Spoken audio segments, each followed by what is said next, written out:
Let's first, point out the typical euphemisms used in sort of Orwellian language, which we're not surprised that they use, but let's just cover them.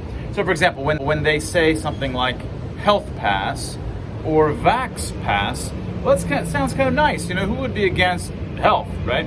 But of course, health pass is a euphemism for, potentially firing massive numbers of people from their jobs, for banishing whole classes of people who refuse to take the medication. They're banished from society, banished from public accommodations, prevented from travel, prevented from receiving medical care. And another euphemism or Orwellianism that you've gotten used to is misinformation protection or fact checking, right? That sounds really nice. Well, I would love my facts checked. That's great. What it stands for, in fact, is state censorship, violation of the First Amendment. Millions of people's propositions silenced on social media.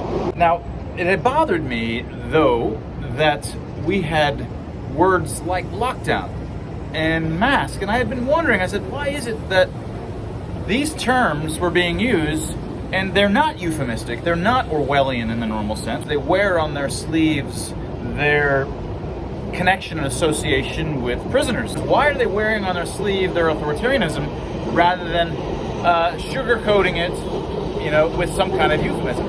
And then it had been bothering me for a month maybe. And then it clicked. I was like, oh, well, here's why.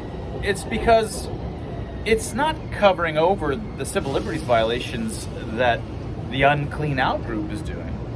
It's describing the measures that those within the righteous COVID cult are doing. It's those who are the righteous ones that are masking. It's the righteous ones. It's the good righteous ones that are locking down, right? You don't want to euphemistically candy coat it away. You want to emphasize how difficult it is and what a sacrifice it is to have engaged every day in masking and to have had to lock down at home every day.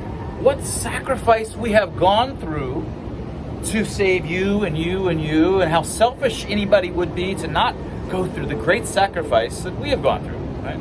In short, the reason that lockdowns and masks retain their prison associations is because they are the kinds of measures and restrictions that those within the righteous cult had to do, wanted to show their sacrifice, and wanted to wear on its sleeve that it is a sacrifice to do it.